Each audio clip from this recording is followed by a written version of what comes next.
another Mailbag Monday here on the Athletic Football Show. As always, very excited to dig into your questions with our producer, Michael Beller, and my co-host, Derrik Klassen.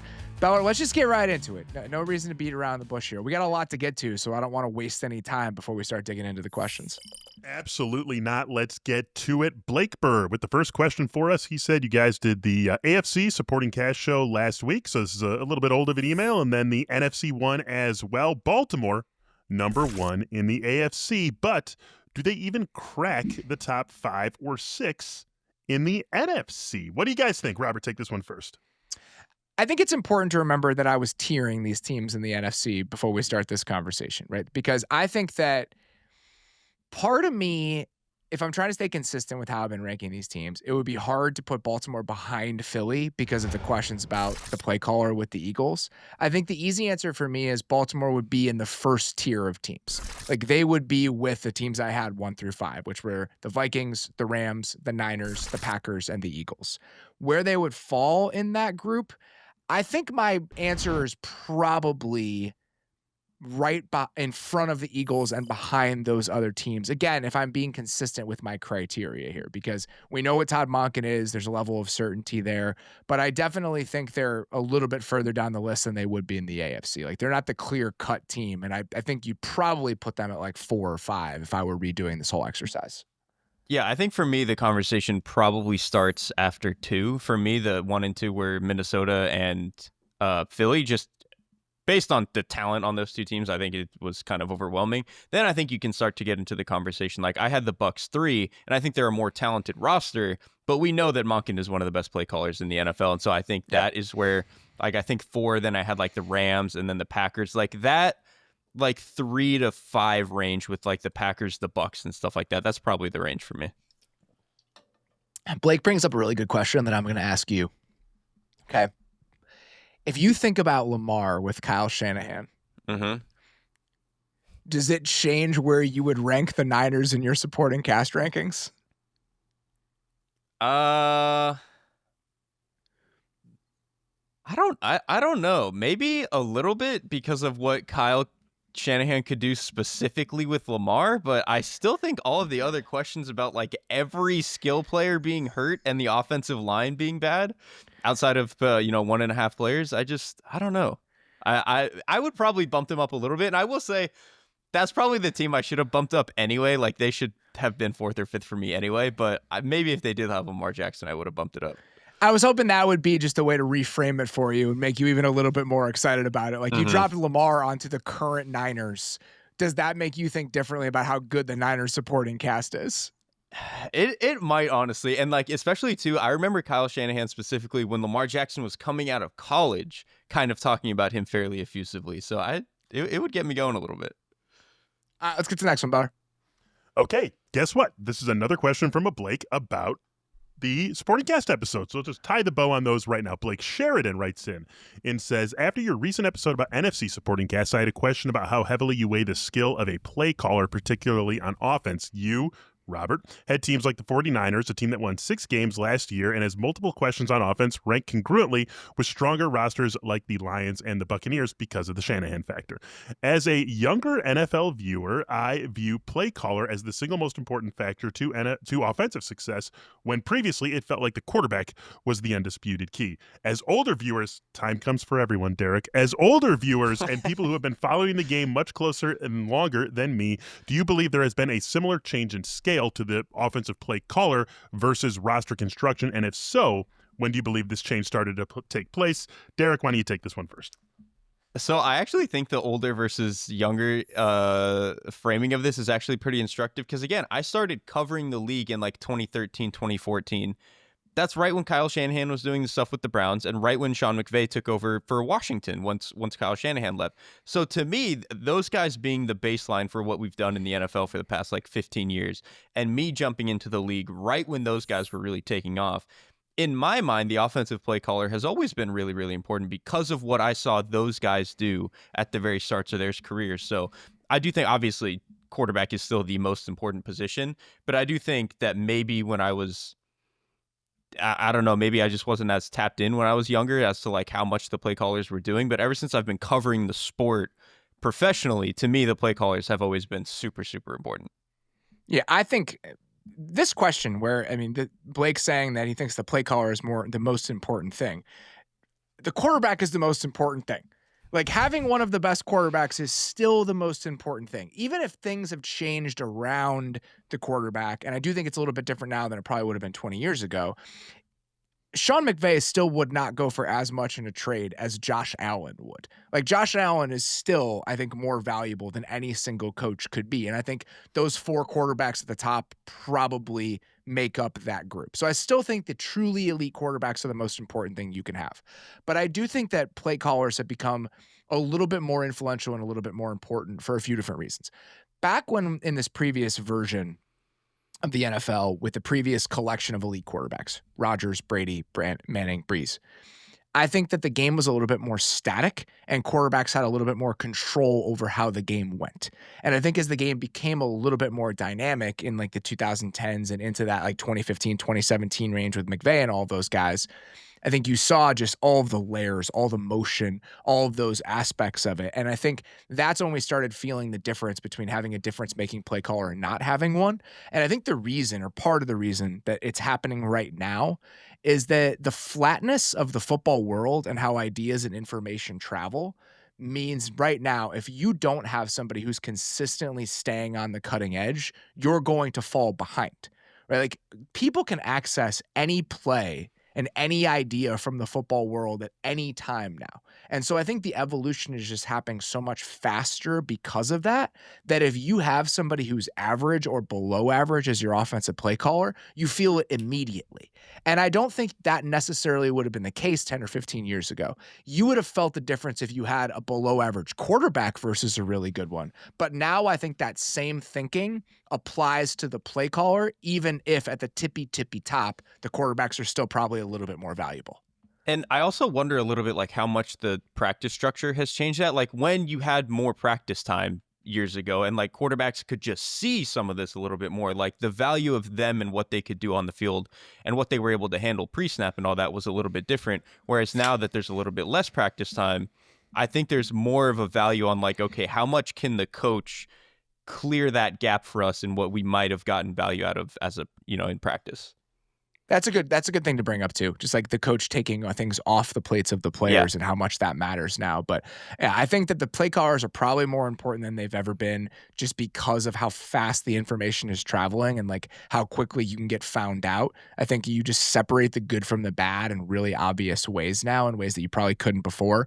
But I still think the quarterback is ultimately going to be the trump card and like ultimately what matters the most. Okay, guys, Parav Patel has our next question. He says that this will hopefully bridge Robert's love for food and the NFL. If you had to design or suggest your ideal pregame restaurant visit followed by watching a game in person for this upcoming season, what city combo would you pick? So this is a game that is actually happening this season. Bonus points for suggesting a whole city visit for the day, meal, bar, drinks for postgame, nightlife recommendations, all that good stuff. And then Robert, we'll indulge the recent vacation a little bit. Also, your favorite singular mouthful of food while you were in San Sebastian. I'm going to handle this slightly differently because I don't want to talk about restaurants I've been to necessarily just because there's so many good ones that it would be hard to pick. If I were building a day this year for which game I would go to and where I would want to eat, there are 3 American cities that I feel like I haven't spent enough time in to eat at all the restaurants I want to. Number 1 is Philadelphia. Like, Philadelphia has a really good restaurant culture, and there's so many places just because I'm only there for like one night a year that I haven't been able to go to. And always, it seems to be I'm there on the wrong night. Like, I'm there on a Monday and everything is closed. But I went to a place called Her Place Supper Club in Philly last year that was really, really good for dinner. But they've got a bunch of places. They've got a Thai restaurant they called Kataya that's really good that I haven't been to.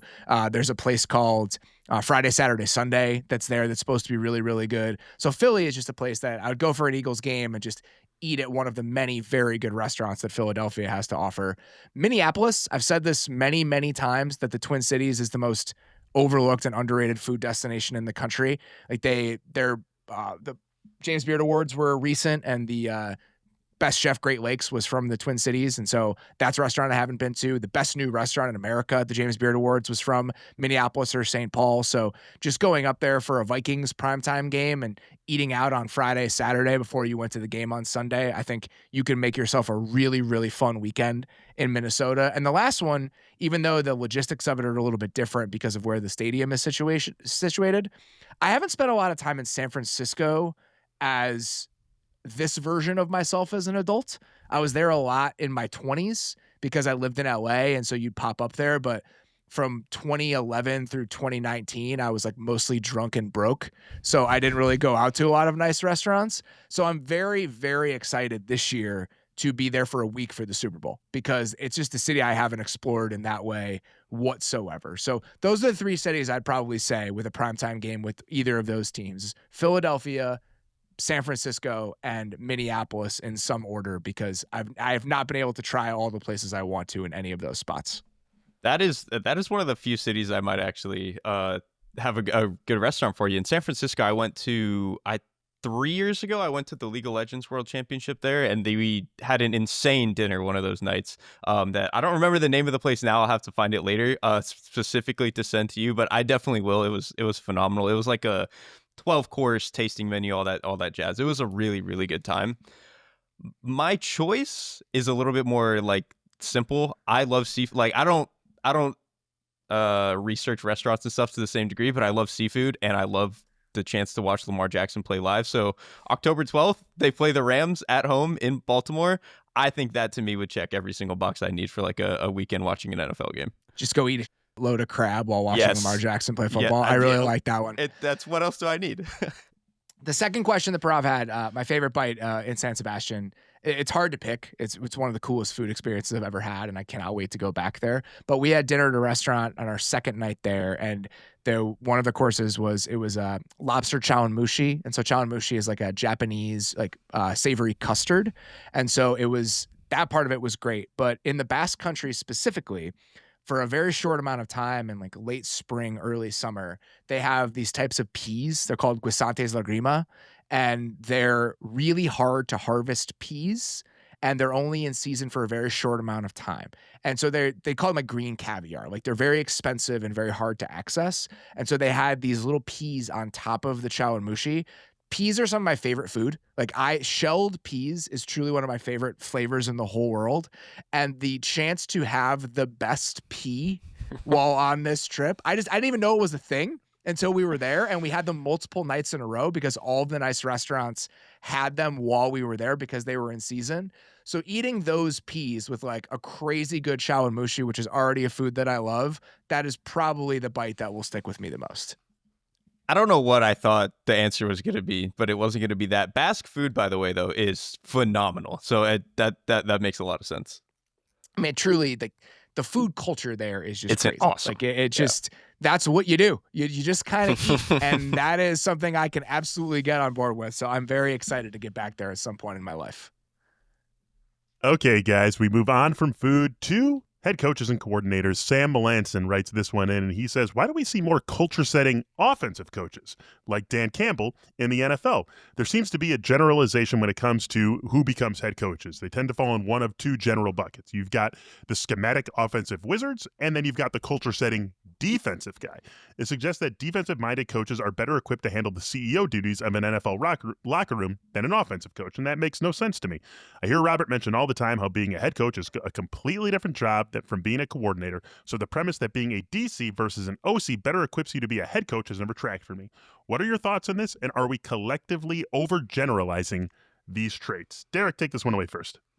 I think there are a few ways to go with it. I think part of it is that with the offensive guys, it's that in a lot of cases when they take a job, they want to continue calling plays. And so you just don't have the bandwidth to be a CEO-style coach, whereas I think for one reason or another, defensive guys are a little bit more willing to kind of branch out, let other guys take on some certain responsibilities, all that other stuff, and really oversee the entire operation. And, I mean, like Pete Carroll, I think, was certainly this way. That's a good example of a guy who was willing to let other guys kind of take the reins and do stuff. And offensive guys, they get very it's their offense in a way that I think defensive guys don't always hold on to that. And some do, like D'Amico Ryans, I think is very held on to like this being his defense, but not every defensive guy is like that. Whereas I think all the offensive guys are like, if my offense isn't putting up points, I'm going to start getting a little itchy here. I think it's about identifying and understanding what your personal strengths are and what personal strengths you're bringing to the job. And I think a lot of coaches have said that. Offensive coaches have said that when asked about whether they would continue to call plays. Their stance is that's how my value is derived. Like I bring value to the team because I'm able to put the team in good situations as a play caller. And so I'm going to continue to do that. I think on defense, guys just don't see it that way necessarily. Like they don't think being a defensive play caller is quite as important, where I need to be doing this in order to give my team the most value. There are exceptions to that, obviously, right? Like Mike McDonald is more of a defensive version of the offensive guys we've gotten used to, where the schematics are at the forefront of what he thinks he's bringing to the table, and that's why he's doing it. But I will say, I mean, we've had several recent examples of CEO type head coaches on the offensive side of the ball that have had success. Like Dan Campbell's an example of this. Nick Sirianni is an example of this. Nick Sirianni isn't the offensive play caller for his team. So I think it's just about how is my role best divvied up? How is my time best divvied up? If I can do more overseeing how the locker room feels, connecting with players, all of that, and someone else can be the play caller, I might as well do that. Jonathan Gannon was like this. I remember talking to Jonathan a couple of years ago when he was trying to figure out who he wanted to call the defense, whether he wanted to call it. And he was, in a very honest way, he's like, I think Nick is just better at that than I am. Like, that's just not where my greatest strengths lie. So I'm going to handle a different side of this. Brian Daboll did the same thing in his first year as a head coach. He's like, I would rather be somebody who is touching every aspect of the organization and be able to be present in a lot of these areas rather than being locked in a room figuring out the offensive game plan. So I think that we see more defensive coaches make that decision, but I don't think that offensive-minded CEO head coaches are off the table. I think that we've seen teams succeed with those in recent years when everything else is kind of right around them. And I think part of it, too, is just like where we're picking these offensive guys from, right? We're picking not all of them, but a majority of them from the Shanahan-McVay tree. And it's like, yeah, the assumption is that if you're the next guy from that tree, you're just going to call the plays the way that everybody else in this tree has been calling the plays. So, like, it's kind of just part of it is a fact by virtue of how we're hiring these guys in the first place. Yeah, absolutely. And but again, I think that we're going to see defensive coaches who are kind of in the play caller mold. I just think it's harder to, I think this goes back to something we didn't put in the mailbag, but it was a question somebody asked. It's like, if you could build the best defense and the best offense every single year, which would you rather have? I'd rather have the best offense, or I'd rather invest in offense, because offense is just more consistent from season to season. So I think that's why formulating your entire identity as an organization and like what we're going to be good at is we're going to have the best offense possible. I think that's just a cleaner way to be consistently good than it is on the defensive side of the ball. So I think that's why somebody kind of drifting their focus away from I'm going to be the play caller here and looking at it more holistically. I think that may be the reason, stated or unstated, why defensive coaches kind of have more of a big picture view of this than offensive coaches might, because their value as a play caller is just inherently going to be a little less impactful than the value of an offensive play caller year over year. Someone who does not know much about having the best offense possible is our next emailer, Jason J. Consoli, and that's because Jason has spent his life as a Jets fan. But he has a question based on a recent one that we received also. He says, Tony, the Cowboys/Cardinals/Bears fan, asked you guys a question on fandom that got me thinking about my own sports marriage dilemma. I am a lifelong Jets fan in my 40s. As you can imagine, I can count on one hand the positive memories I've had rooting for this miserable franchise. Recently, I was presented with an opportunity at work that would require me to relocate my young family, 2 boys age 5 and under, from New York to Dallas. Of the many advantages the move would give us, lower cost of living, better work-life balance, I can't help but think this might be my chance to divorce myself from this god-awful team that's caused me nothing but pain and suffering since the 80s. My friends think I'm crazy for talking like this, but at the same time, no one can give me a compelling enough argument to keep the Jets chants going deep in the heart of Texas. It would be an amicable divorce. Like any ex-spouse, the Jets will always hold a special place in my heart, but ultimately, it's not you, It's me. More importantly, think of the children. What kind of a parent would I be if I brought this type of dysfunctional baggage across state lines with us? What do you guys think? Is fandom really till death do us part, or do you believe in life after love, just like Cher? Robert, what do you got for this one? There's a lot going on here. This is a complicated question. I think you should mostly stick with your team, but I also think that people should take care of themselves. Your relationship with your team should be like any relationship you have in your life. I think you should evaluate all of your relationships under the scope of, how does this serve me? Does this serve me in a positive way at all? And if the answer is no, then I think it's okay to reevaluate that relationship. With this specifically, I can understand saying, oh, this has been awful. Is it worth it? Here's the hypothetical I would bring up to Jason. Let's say the Aaron Glenn era hits. Okay? Let's say this is the next fun, exciting team.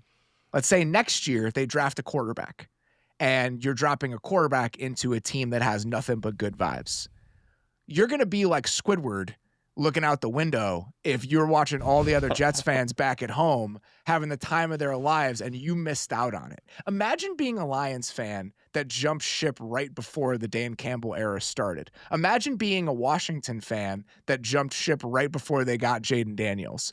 It'd be miserable. It would be absolutely awful. So I'd consider that before you decided that this wasn't worth it anymore. Let the kids do what they want to do. A fandom for kids of that age, I think, is very different than it was for me or Jason or Bella or anybody growing up in a different era of things when you had less access to every single team. But for you personally, I would just play out the hypothetical that this Jets team is good and fun and that you suffered through all of that for absolutely nothing.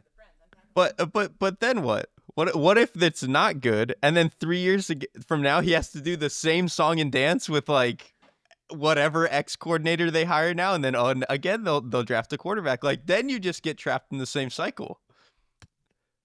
You're afraid to leave because you think it might get better, but you're always going to tell yourself it might get better. That's the point. That's the problem. It's true. It's a terrible way to think about a relationship. It's how you get stuck in a terrible relationship. But I don't know. I just think that the potential downside of leaving before it gets good is better than any potential upside of the pain of rooting for that team, or like what it would be like to root for the Cowboys in Dallas. Like, just hang on to it. Like, you've gone so far now. What are you really getting if you move on from the Jets and root for another team, especially the Cowboys? Like, to me, it's that's the complicating factor. and I've said, somebody responded when we were so dismissive of Cowboys fandom and the process of being a Cowboys fan. There are two things I would say to that. One, the idea of being a Cowboys fan and rooting for a team owned by Jerry Jones, operating in the way that Jerry Jones is currently operating, would drive me insane. Like, the idea that your owner could do everything he wanted to make your team better and doesn't, to me, is almost a non-starter. Two, can you imagine something less interesting than choosing to be a Cowboys fan when you're not from Dallas? And in this particular offseason and stuff, like, yeah, there's no reason to do that. At least like 20 years ago, they were the team du jour from the 90s. And it was like, oh, my dad was a Cowboys fan when they were America's team. But even that, I think it's actually more interesting to choose it now because it's a little bit of a zag than it would have been 20 years ago. But at the same time, like, if somebody asked you, you're a fan of X NFL team, and your response is the Cowboys, and you're not from Dallas, I would immediately think less of that person. That is pretty ridiculous. That is pretty ridiculous. That's the only part of this that makes it complicated. If it was a different team other than Dallas, I think I would be a little bit more like, yeah, you should just push away from them. The thing I'll say about moving on from the Jets is, like, I think a lot of people are going to say that it's weak and it's like disloyal to jump ship from a team. I think it takes a lot of guts to be like, I'm going to sever all of these old memories. I'm going to save my kids the trouble. I'm going to move into this new section of my life as a sports fan. I think it's brave. And again, this is sports, man. Protect what is fun to you. And if the Jets are no longer fun, I don't know if the Cowboys are going to be fun, but they're not going to be the Jets probably. I think weighing it on both sides is difficult. Like, the downside of if they stay bad and the upside of if they end up being good.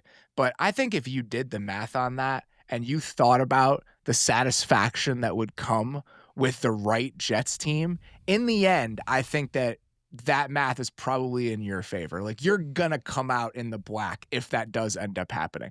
I say this, like, being a Cubs fan was miserable for so long. It was so long. I cannot describe to you what 2015 and 2016 felt like. It was worth every single awful moment and more. It was a tenfold worth it.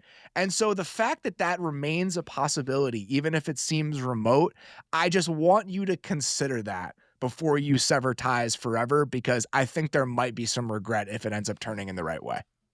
There might, and I think that's the difference here. Like, I don't have an experience like that where my ex team was terrible for so long and then they were finally good, but I guess it is a matter of like, how long can you put up with it?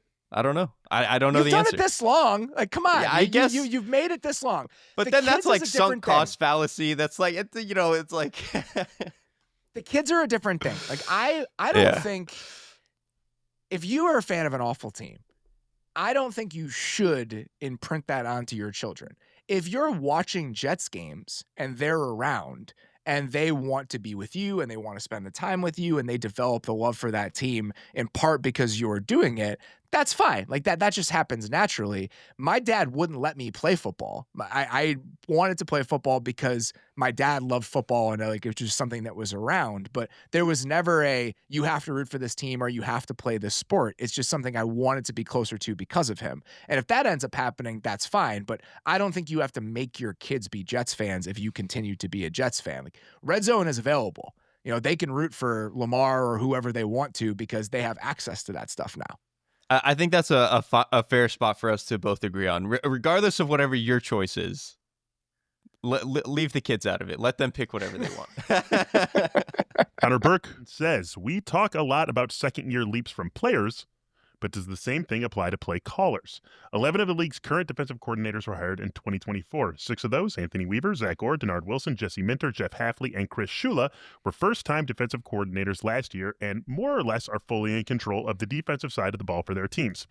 Which of these guys are you most excited to see how they evolve in their second season, and who in this group has the potential to be the next Mike McDonald, where something they do schematically spreads across the league and they become a star head coaching candidate as a result? Derrik, you take this one first. That's the $1 million question, right? Is who's going to be the guy who does something that a lot of other people aren't doing? That I think is a little bit harder to answer. I, of that group, kind of picked 3 that I'm really interested in for very different reasons.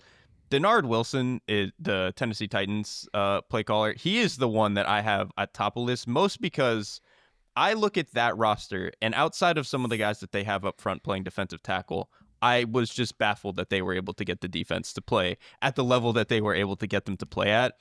And they do some interesting stuff. They are one of the biggest like man and quarters teams on first down. No other team in the league ran man or quarters over 50% of the time other than the Tennessee Titans. And so like that's a very specific style that they were doing it with. And so I just want to see how he continues to iterate. And then the other 2 were obviously Jesse Minter did a really good job with the Chargers, but I talked about in our Lingering Questions show, it was a little bit more of a simple defense than I think it felt like in the moment, and I kind of want to see how he expands.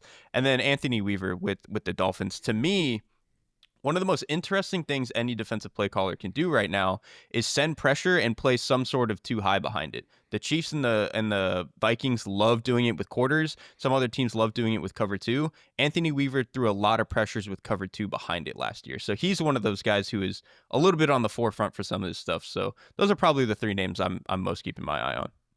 This is a cop-out, but I think it's all of them. Like, I'm excited to watch what cool. all of them do. Like, I think the Chris Shula did, and it was so funny, talking to Chris and also just people in LA last year before the season. And this wasn't meant as a slight to Raheem Morris whatsoever. I think it's just a really good observation for how defenses can manifest differently when they're being called by different people. And so Raheem is a secondary coach by trade. Like, that's what he did. His background is obviously super varied. He was an offensive coach. He's done everything. But when you think about where he started and most of his time, it's in the secondary. Chris is a front person. And so one of the things I think was interesting when they were talking about how the defense might be different this year is like, just by nature, I'm going to think about defensive football differently than Raheem is, because I'm going to start with the front first and work backward, where he kind of started with the coverage first and worked forward. And if you look at some of the stunts and the games and how dynamic the Rams front felt last year, you saw that. And so I think that's just a very cool little detail, and I'm curious to see how they take that into year 2. Jeff Hafley, when you think about how dynamic the Packers defense felt last year, by necessity, because they weren't getting home, and the ways that they had to pair a lot of cloud and too high coverages to protect some of their defensive backs with the need to manufacture pressure, a lot of that I think is outside of what we expected from Jeff Hafley in year 1. And so that level of nimbleness and versatility, I'm just going to want to watch a coach who can do that. Like, how does that manifest in year 2? How does that idea of, all right, this is what I got. It's not working exactly how I wanted it to. How do I fix this? That's an interesting process every single time. So I can't wait to watch that again. You mentioned Jesse Minter. I think he did an excellent job in year 1. What does that defense look like in year 2 as they start to build on everything? I'm 100% with you on Denard Wilson and Anthony Weaver. And think about how much better the Ravens defense was in the back half of last season. And you have Zach Orr, who's like 33 years old, now heading into his first his second season as a defensive coordinator. Think about Mike McDonald in year 2 versus Mike McDonald in year 1. Like, every single one of these guys, I think, presents a lot of intrigue as they head into their second seasons. They're all worth watching. And I think because of the Mike McDonald thing, the resurgence that the Ravens defense had at the second half of last year, it feels like Orr doesn't quite get enough credit for it, because obviously the McDonald defenses were better and they were insane. And then our first exposure to Zach Orr for those first 8 weeks or whatever, they just weren't that good of a defense. They didn't quite know what they wanted to do. And like, that should have been natural, right? First time play caller, calling it differently than the last guy. But it felt like we didn't quite appreciate when it got really, really good that Zach Orr was doing an awesome, awesome job with that. I mean, Kyle Van Noy had like 10 sacks again. That doesn't happen if the defensive play caller's not doing a good job. There's just so many good defensive architects and play callers in the league right now, and a lot of young guys, which all of these are. I think Anthony Weaver is probably the oldest guy on this entire list, would be my guess, and he's like 42 years old, 44. So for the most part, these guys are all like in their 30s and 40s. And so I think that's really exciting, because now Jeff Hafley is actually 46, but he presents much younger than that. I think guys that kind of feel like a cool counterbalance to a lot of the younger offensive coaches, I'm enjoying that. I think that's going to be a fun cat and mouse game over the course of this season. Kyle Kirchner with the next question. This is a question we've received a handful of times over the last few weeks, so we are going to answer it here. He sets us up with trick plays, specifically with wide receivers getting the ball that they are now going to pass down the field. He says, why don't they just throw it away if their receiver is covered rather than running out of bounds a few yards behind the line of scrimmage for a loss? Is this due to their inexperience handling the ball behind the line of scrimmage, or is it simply not coached? Robert, what do we got here? I think the answer to this is pretty simple. And again, we're only answering because multiple people have asked this question. If you're running a reverse of some kind and it's a run play, the linemen are going to be downfield. Like, you're going to get a penalty of some kind if you end up throwing the ball. So I think that's probably the biggest deterrent. That is definitely the biggest one. And I will say, actually, I don't think it's a ball handling issue, because I would think, especially in the scenarios where it is a designed pass, the only reason you're calling those plays is because you actually do trust the guy to handle the ball. Whether it's like, I'm thinking of like Mohamed Sanu, Julian Edelman. It's like you actually are trusting them. So to me, it's not that. It's that like you don't want to run the risk of illegal man downfield. Because at that point, any wonky play is gonna, like, you're risking that. It's even why RPOs, I think, are tricky in the NFL now, and the way that they've are starting to call them is because like you're just risking illegal man downfield. Yeah, nothing good can happen. If the play's coming back anyway, only something bad can happen if you end up throwing the ball. And so I think that's why it's just not worth doing. All right, guys. Little service journalism. Good job, us. Ellis Johnson with the next question here, and he says, do you think we look too much into free agency signings and draft picks as indicators of whether teams have gotten better or worse, and not enough about the teams simply getting a year older? I think that important players being 1 year older often has more to do with the improvement or regression of teams than it gets credit for. At this point in the offseason, the vast majority of fan bases seem to think their team has taken a massive step forward because of the players they added. But every year, there seems to be a team or two that unexpectedly falls because some of their star players take a step back. And this brings me to another question. Which teams do you think could be most vulnerable to this type of regression this season that aren't being talked about? Derrik, let it roll. I think this is a really good question. And I think I do think that you have to weigh free agency and like especially first round draft picks pretty heavily in terms of like what can improvement be, because you're just adding a new factor. And because we don't know exactly what the value of that particular thing is yet, you can sell yourself on the idea that it's going to like really amp everything up. And that's why I do think that is important. I do think Think sometimes about the Philadelphia Eagles. yes, you add Saquon Barkley to the mix, who, again, they were already like one of the most talented offenses, but you add a guy that explosive coming off of a pretty objectively bad year, then yes, like certain stuff like that can happen and you can go win a And Super Bowl. Quinyon. Yeah, and Cooper DeJean. That's a good point. They are the example of like if you just add stuff, then yes, eventually if it all hits right, then you can get there. And I do think getting older though, I do think that is important, and it's kind of why I'm betting on this year the Packers offense in general. Like, I know we keep saying they don't have a star player, but to me, the fact that they're all so young, have continued to play together in the same offense, and offense I think is called really well.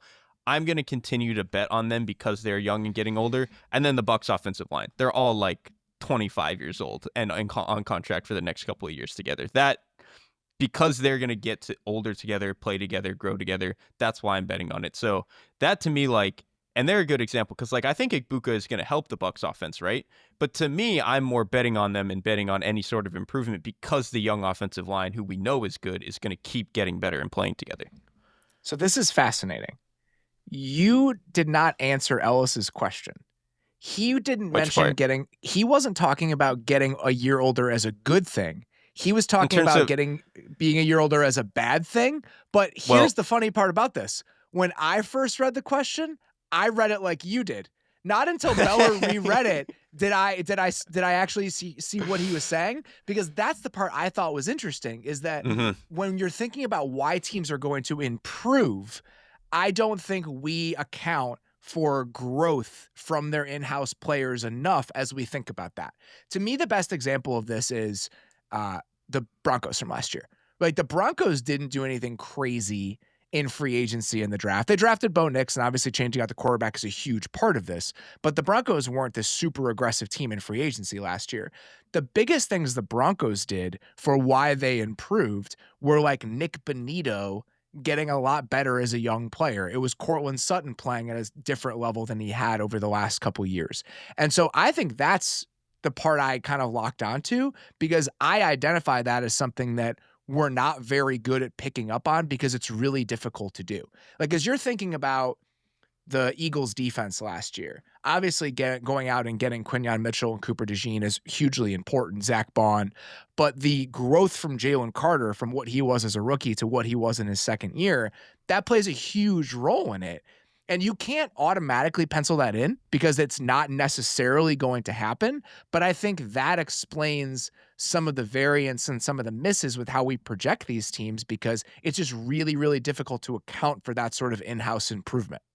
Yeah, you don't actually know. Like, Carter took the huge step. We all thought Keanu Benton for the Steelers was going to take the step, and then he didn't.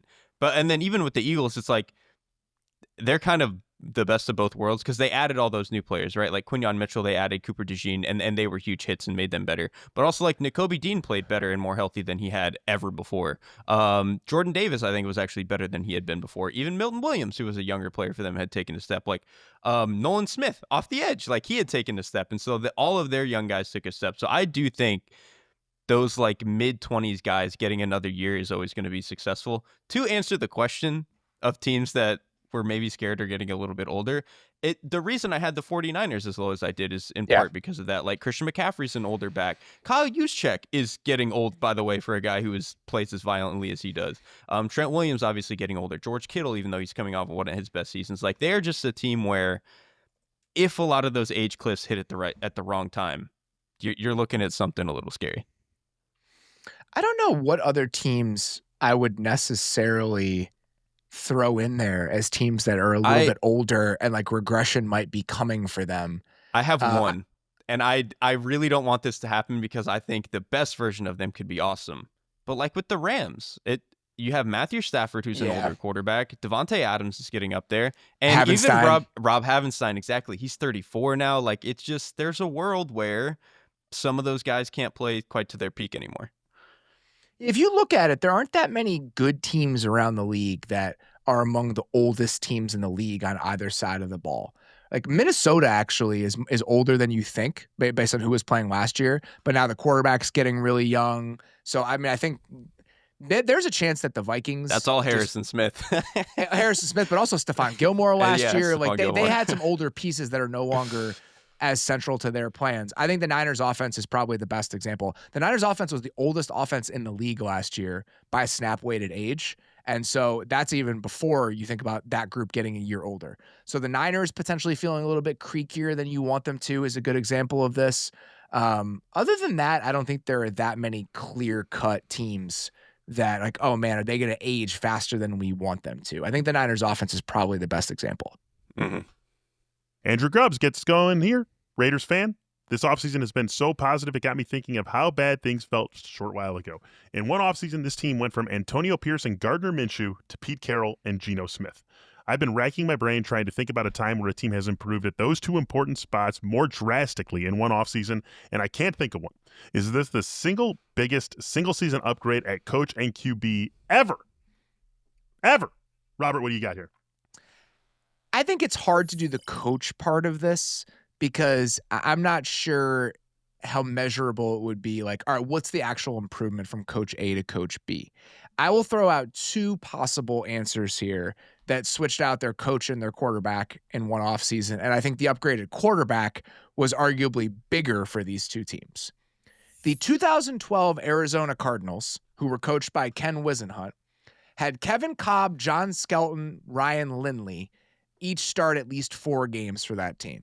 The following year, they hired Bruce Arians and traded for Carson Palmer, which is a pretty drastic upgrade considering Carson Palmer started playing. Carson Palmer that next season threw for 4,300 yards after those other guys were the collective 4 quarterbacks for those Cardinals teams. So the Bruce Arians, Ken Wisenhunt thing, I think is a complicating factor, but that would be one of the ones I would throw out.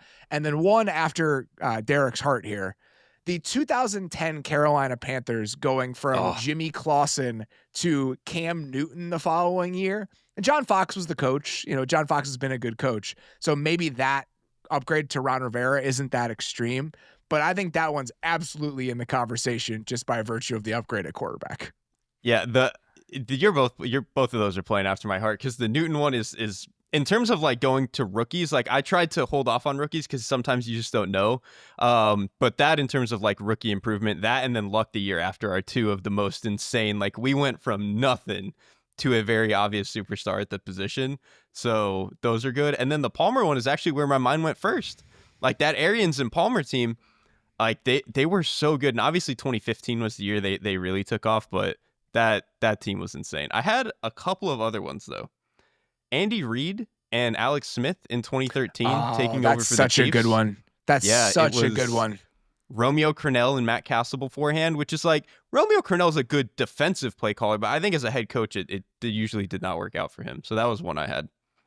That was one, and we've said that. We've made that comparison between that Chiefs team and this Raiders team multiple different times this offseason. And that's one more area where it's the simple act of how much of an upgrade it is. Yes. I think is worth noting in both cases. That's a really good one. How funny is it, too, by the way, that and the Cardinals one happened in the same year where they both went from like terrible quarterback and head coach and then instantly became 10-win teams because you changed it. Sometimes it's that simple. And then I did have one more. Sean Payton and Drew Brees in 2006, replacing Jim Haslett and Aaron Brooks. Drew Brees immediately led the NFL in passing yards. Immediately. He threw for like 4,400 yards and they won 10 games. So that might be the best one, honestly. I think that's probably the best one. Getting a Hall of Fame quarterback and a Hall of Fame coach in one single offseason when you had below average results at both of those spots, that's a really, really good one. I'm actually a little bit jealous that I didn't think of that one. And they won the Super Bowl, 4 years into that? 5 years? So, yeah, I mean, 2009. that's pretty dang good.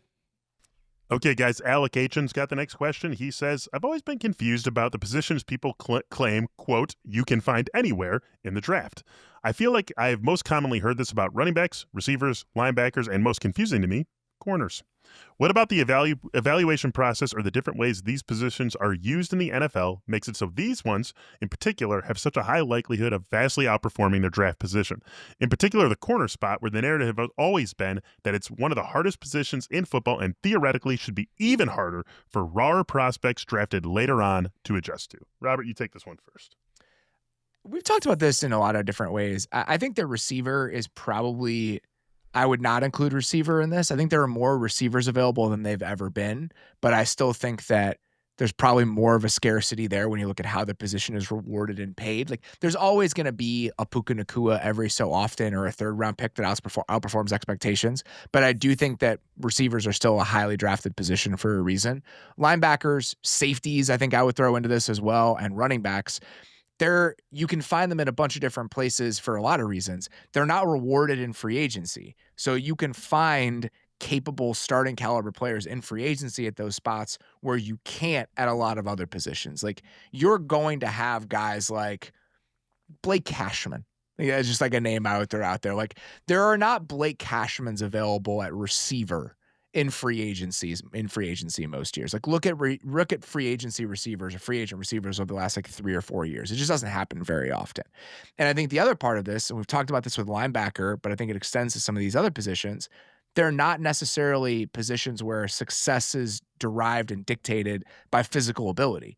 So it's going to be harder to identify the best players, and it's going to be harder to identify capable players at those spots, which is why you can find them a little bit later in the draft. And I think with corners specifically, part of this is just what's being asked of corners in the modern NFL.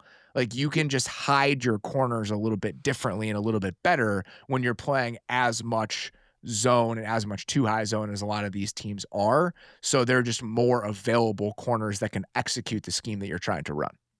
That's honestly how I approach the question, is that positions that you can quote, find later are usually because you're hiding them or dumbing down the scheme in one way or another to allow them to work. Like, sure, you can throw anybody out there at corner if you want to play a little bit more cover 2 or just play base cover 3 all the time. Like, the Colts kind of got away with that for a little bit. Like, run stuffing defensive tackles, we kind of talk about it as a position that, you can just find them anywhere. And it's like, yeah, because the use case is like, no matter what front we're playing, we're just going to put him in the middle on first and second down, and that's going to be that. And it's like not that complicated to get him out on the field.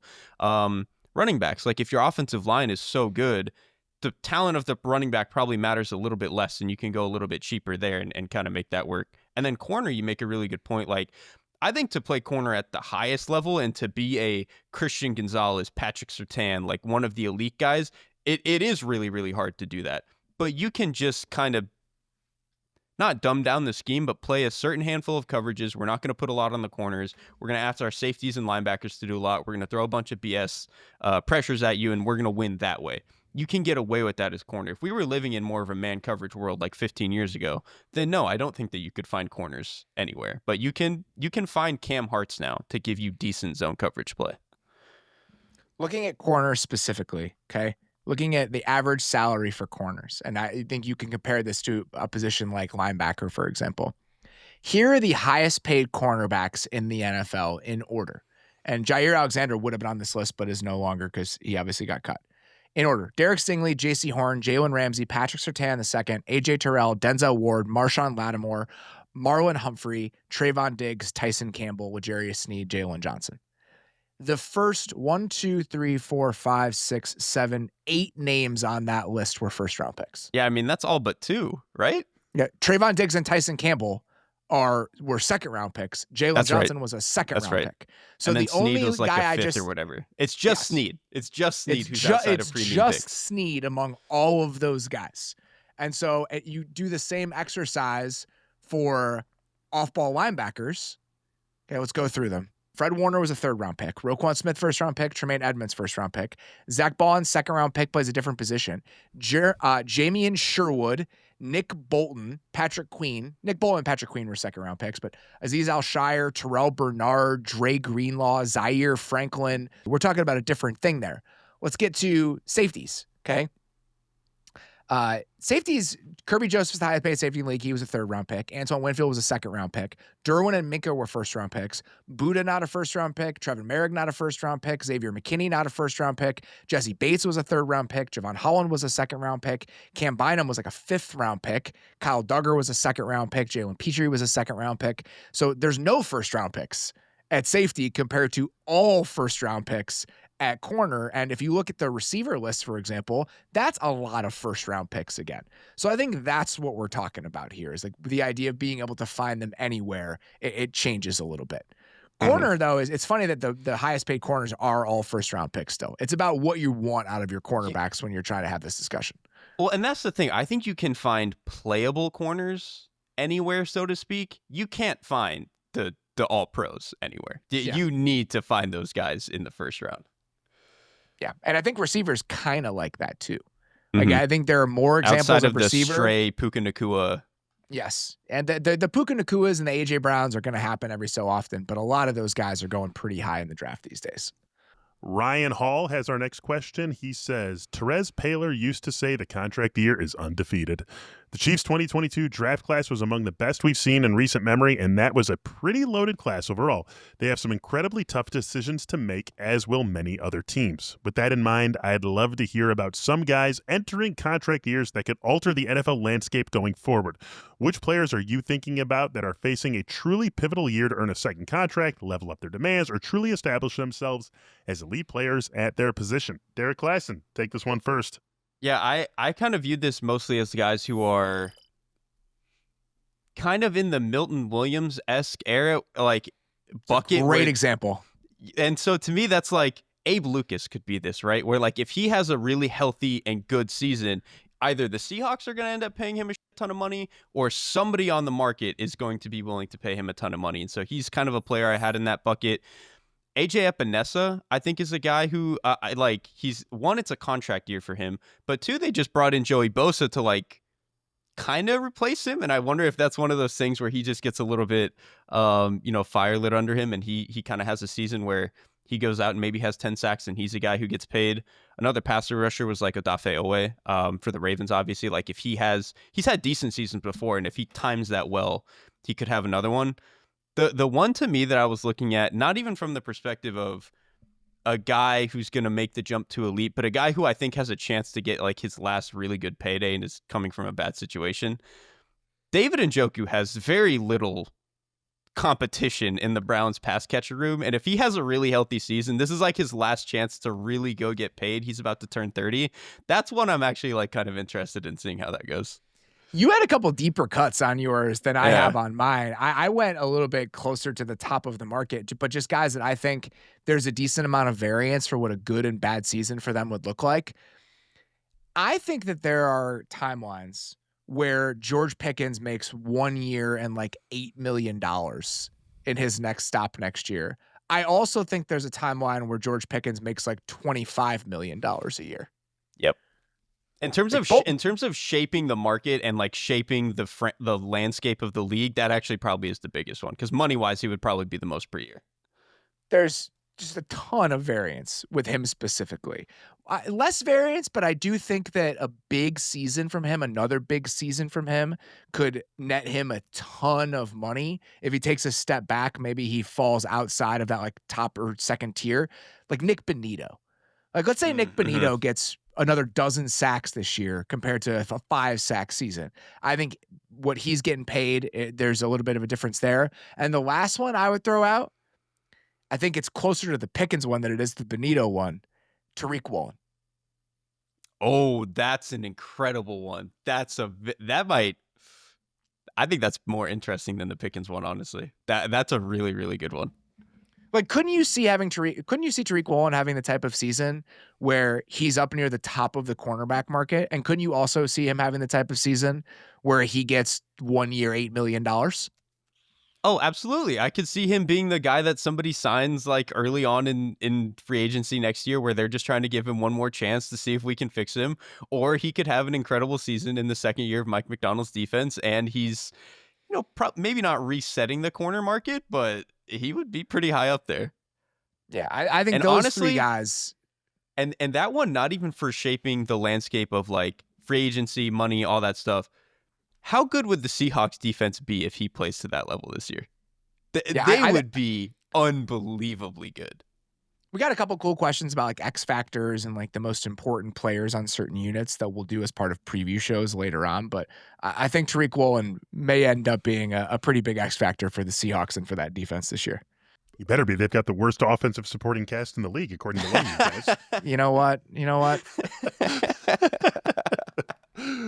Never been a better time to have the last question of the episode. That comes to us from Curtis Hughes. Curtis says, I live in Eastern Canada, not really near any football cities, and I'm heading to my first NFL game next season. I can appreciate that this answer might be different for every person, but what to you makes for a great NFL game day experience as a fan? Is it the seats, the tailgate, being at your team's home field, food, the other fans, stadium, your team winning? What is it? Robert, you take this one first. To me, it's just all atmosphere, and that can be a bunch of different aspects to it. I think that there are certain stadiums where the tailgate culture becomes a part of what it's like to attend a game at that place. And the two that immediately jump out to me are Kansas City and Green Bay. Like when you are going to Arrowhead or you're going to Lambeau, there are such huge parking lots around those places that the tailgate just becomes part of the experience. And I've always appreciated that. Like I went to at the time, it was a Big 12 school, but it was, a big state school. Football team was really good, and there was tailgate culture on that was really cool. But the first time I ever went to like a real SEC tailgate before a football game is when I went to see Alabama play LSU when they were 1-2. I want to say it was like 2012 or 2013. I went to write a story about it, and I've never experienced anything like that.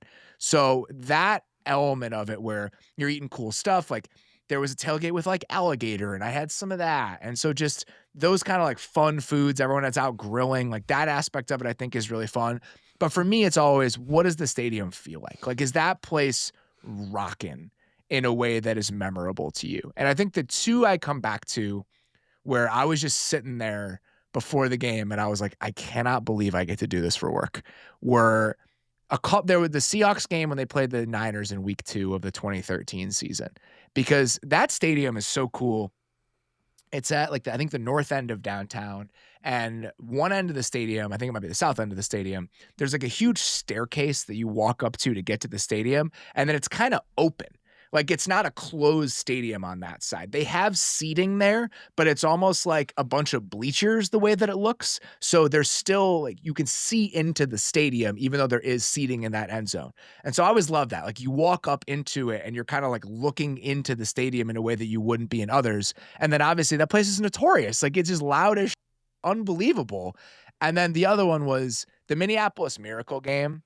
When that stadium was new, that place was rocking. And so that to me is the most important thing. It doesn't matter if it's home or away, especially if you don't have a team that you're rooting for. Like going to a place where you just feel how electric it is, that to me is what dictates whether or not is a cool or not cool experience. You want as much stuff as you cannot get from watching the game at home. That's what you want. So if it's the atmosphere, the tailgate and stuff, and that's why probably pick a fun city, right? Like I'm sure like Philly is really fun for the purposes of this. Like just a place where that's the thing. I would want to pick a game where I know the home crowd is going to get up for it no matter what, which like, again, Philly's going to be like that. Seattle's probably going to be like that. A place like that, I think makes a lot of sense.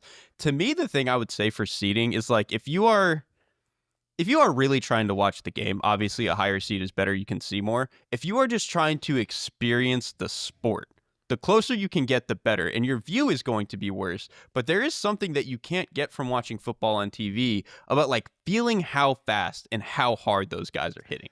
I think really that's hard to do in person.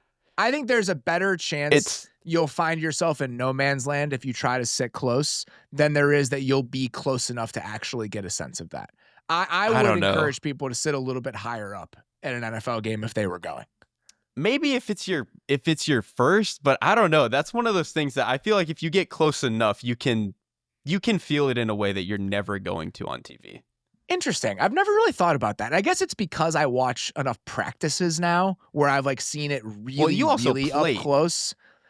Yeah, but it's very different. it's like, very, very different. I think the sport where that's felt the most different to me when it comes to the experience of watching it on TV versus watching it in person is like hockey and basketball. When you're sitting really, really close for both of those sports, it changes. You can only sit so close in an NFL stadium. Like the stands are very far away from the playing field. So even if you're close, you'd have to be in like the first 10 rows, I think, to really understand like the violence of it. And if you look at NFL ticket prices right now, it's hard to get into the first 10 rows. It's hard to get there. I'm just saying, like, if you can, I do think there's an element of like hearing the crunch that close. That is, it's a little bit different. I enjoy sitting up high. We had seats in the end zone when I was a kid. I always loved watching it that way. So even now, I don't mind being a little bit higher up so I can see everything unfolding as it's happening. So that's probably the advice that I would give. All right. That's all we got for this week's mailbag. As always, sincerely appreciate everyone who spent the time to send in questions. Really means a lot. We always get such great ones. I've enjoyed doing these every single week. So thank you very much for your role in all of that. For now, that's all we got. Appreciate you guys listening. We'll talk to you very soon. Thanks for watching the Athletic Football Show. Subscribe to the channel to keep up with us. Like and comment on this video, and we'll see you next time.